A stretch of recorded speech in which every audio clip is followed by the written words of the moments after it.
Hey yo, 20 bucks says he comes in with those glasses, cracking a LaCroix in the mic for like the 70th time. 20 bucks on it.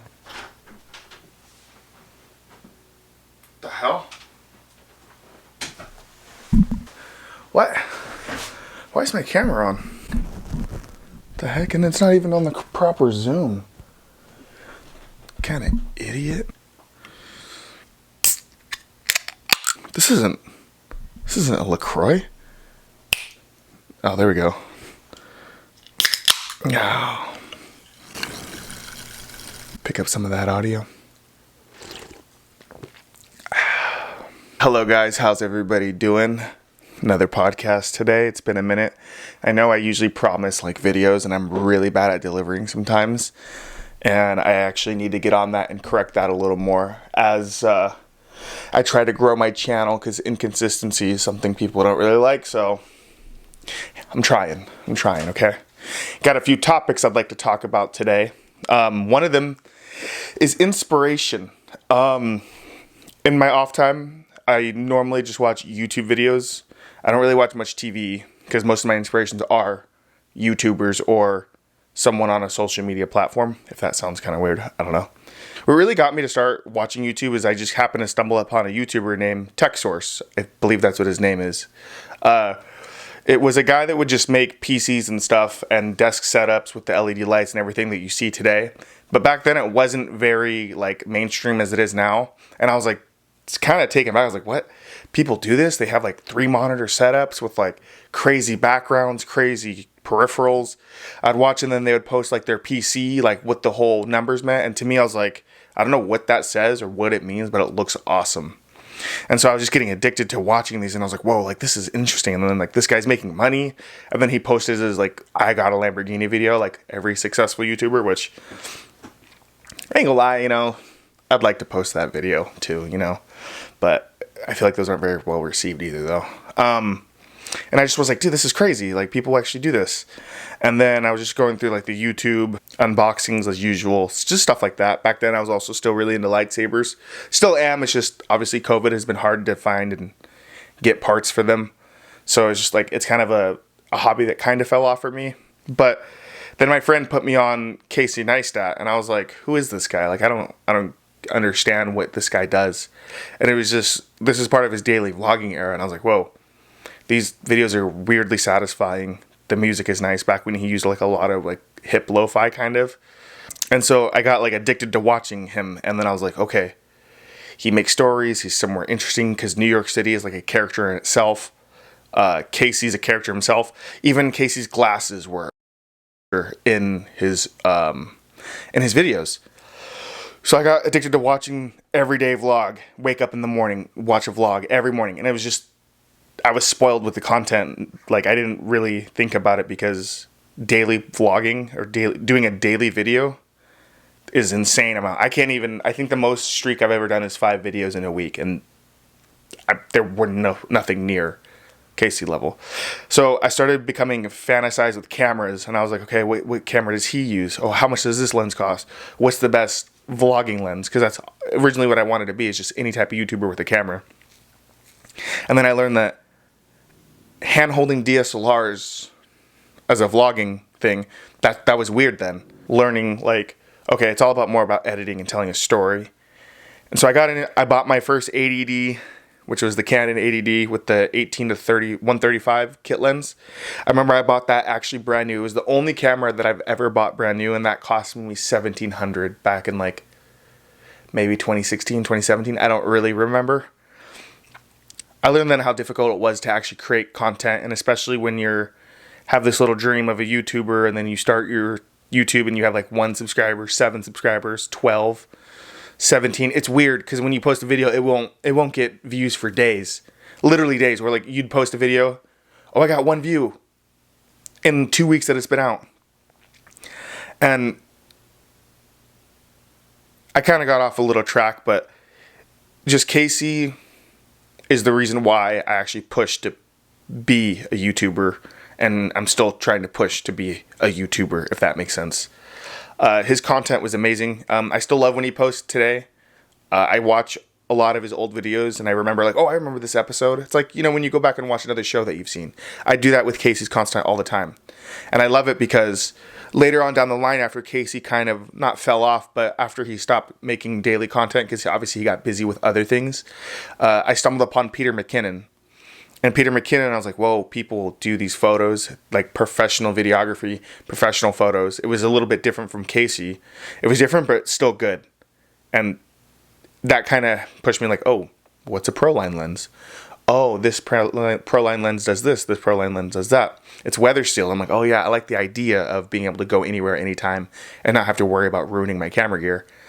And I learned from an APS-C camera, which has a smaller sensor, which the ADD has, and then a full frame, which once I bought a 6D Mark II, I'm never going back to full crop sensor cameras. And then now I have the R, and I was like, okay, I need to get professional at video, professional videography, this, that, and the other to be a YouTuber. And I was like, I lost track of why I wanted to do YouTube. So now I'm trying to do my photos might be pretty decent. My YouTube content is more of like I just press play and record and I sit here, or the occasional vlog, or just any topic video, camera gear, anything. Now I guess a little bit of crypto. Not financial advice ever.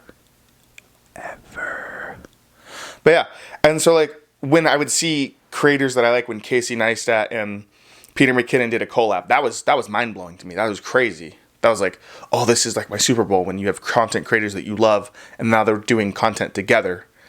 And I would say I also have a current inspiration, even though my content would be nothing like his, it's just his sense of humor cracks me up, is Jeff Wittick. And I would watch his content, like how he goes about things, and it's hilarious. Different style of comedy, which is the type of comedy that I'm into. And I realize that when I say things, people think I'm being serious all the time. And it's messed up because I'll say something like not true at all. And then my biggest fallback is I will forget to say just kidding. And I've done this multiple times. A lot of people on accident. It's not like outlandish lies, you know, like, oh, my dad is an astronaut or something crazy, or I don't know. But like, it's just something where, oh, I forget to say just kidding, and like months later, like, oh no, I was kidding about that. I think I've even said one, and it was years that went by. And then I was like, oh, I was just kidding about that. And so this person thought for years that whatever I had said to them was a fact. Like, how insane. Like, my bad. I apologize. So when I go back and watch old content, and then I saw like Casey get his haircut on Jeff's barbershop, it's funny to see those two interact, where like they're completely different styles of YouTube. And just seeing a collab is just kind of like, dang. One day I want to be able to have my audience watch me, and then have another YouTuber or someone that I know that also has an audience, and then we collab, and then everyone's like, oh my God, they're doing a video together. How insane is that? That's kind of like my mental inspiration and road to how I feel about my YouTube platform and going forward. I just want to be able to create content, and I'm trying to keep my job part-time just so I have time to think here, put out videos, and kind of push toward my dream. And that is why I'm taking that sacrifice now. Obviously not working a full-time job, because I can't do work full-time and then YouTube. I personally just don't work like that to be able to push whatever creative projects that I need or want to do. And I don't want a normal job to get in the way of me living my dream. Which is also another segue into a topic. There's a concert I want to go to, and I've spent a lot of my younger post-teens and earlier 20s that I'd stay at work instead of ask for time off or do this, because I didn't want to look down upon at my work, which is kind of insane because these are all like small jobs anyways in this age bracket or lower. And if you still work at them higher, that's fine. I'm not judging anybody. Like, just have a job. You know what I mean? That's all it cares. That's all that matters. And I put in time off for this certain concert, and it was denied immediately. In the back of my mind, I was like, a job that I don't even really too much care for, a job that doesn't really pay that well, and I'm planning on going back to the food service industry anyways. And you're denying this time off, and I could either go to this concert to enjoy it, or actually maybe even shoot it, depending on what works out. you can take that as a warning that I'm not going to be there if something happens and goes through. Like, I'm going to choose my dreams over your minimum wage clock punching job, which when you're younger, I recommend, if there's any younger audiences, don't miss out on life experiences for a regular minimum wage job that if you never showed up tomorrow, it would just be a slight inconvenience and they'd replace you like within like 8 hours. I wouldn't sweat it ever. And if anyone from my job sees this, whatever, it is what it is. I said what I said. Oh, so Apple released, had their event today.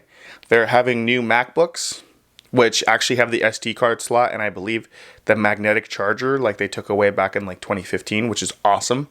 Apparently their stuff moves really fast because all their components are built within Apple, so it communicates faster with obviously less latency and stuff like that. Airpods Generation 3 are coming. Thank God they're not the Pros because I don't like the little rubber pieces. And let's be real, if you had AirPods for anything more than 2 years, they become kind of trash. One will turn on, one won't turn off, or they won't disconnect from your phone when you put them in the case, and it'll drain the battery. They just become kind of a nightmare, but like totally worth it for like 2 years of use. The Generation 3 looks pretty comfortable and they're a little bit smaller. They look kind of like the Pros without the little rubber tips, which I'm a fan of. Like, I don't like the rubber tips. I like that these just pop in and pop off and you don't got to worry about them. So I'll definitely be purchasing those after I actually receive my new iPhone, which is actually being held by customs. So I think they're shipping those straight from China. So hopefully they release them soon so I can get my new phone. It'd be nice to have so I don't have to worry about battery life and get the newer, nicer cameras. Don't know really much else about the Apple event, but can't wait for MKBHD to actually make a video on his thoughts, or he's going to do the whole highlight reel, and how he does it is very professional. So I would rather just wait around rather than getting like the, oh my God, it's doing this, to, yeah, I'm just going to watch like an 8K video on YouTube that's going to sum up the whole Apple event in maybe 15 to 20 minutes instead of sitting there and like waiting for Apple to post all their weird little things, you know, like, yeah, cool. Oh, it's so much better, but it's like only 10% better. It's like, oh, that's fine, you know. But yeah, not much to talk about this time around. I'll be talking a little more crypto in my next upcoming video on Wednesday. This video will stay on track. I'll be shooting this Wednesday and posting my 1 week with crypto, or the coin that I bought, and we'll see how that does. My last video is doing really well about Saitama, the first video. One guy put in the comments, try to roast me, which is fine, you know, it's YouTube, I don't care, it's the internet, and he tried to like go in on me, and he just got jumped in the chat essentially. So I like to see my supporters and my friends being able to have my back, because, you know, it's kind of funny sometimes. And the dude said I look like I smell. I was like, dude, not to give you your spotlight on my show, but like, it's kind of funny. Like, I don't mind hate comments. You're just farming out impressions for the algorithm to go, oh, people are interested in this content. Yeah. And so he said I look like I smell or something like that. And I was like, okay, maybe with longer hair and a beard, I can see how you think that. But I was like, dude, the deodorant that I use, Aqua Reef, smells great. Never got any complaints from that. And I think my colognes that I use are Gucci Guilty and Versace Eros. So, like, I guess. I don't know. I just thought it was funny. I was like, damn, this guy's festering hate inside of him. Use your anger. I was like, dude, all right then, you know. But he got jumped in the chat, and I was kind of hoping he'd send another reply, but he just never did. But whatever. More about that, or more about the crypto Saitama in my next video. Hopefully we can have some good discussions. I'm excited to reveal how I'm feeling about the coin, or what it may be, or the realistic, obviously not financial advice, just my thoughts on, I don't know anything about crypto. I really don't. I've running off of my friend's knowledge, which even his knowledge is limited. So we're all just kind of, it's gambling. We're taking a chance on it, you know. We're shooting our shot, as we say, you know.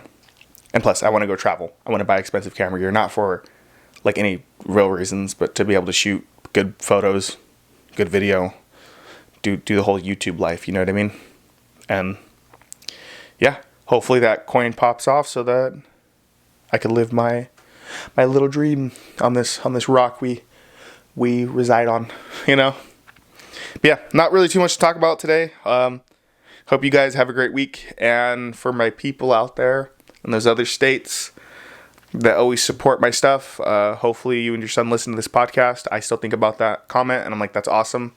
And to the people that actually reached out and DM'd me on Instagram, even though like we don't talk at all, and told me that they are showing support by watching and they enjoy my content, that means a lot to me. And it's just honestly unreal.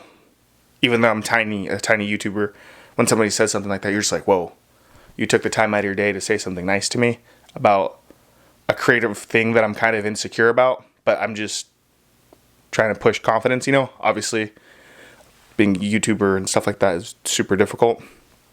But yeah, I appreciate the kind words. I laugh at the mean comments. I hope you guys have a good week.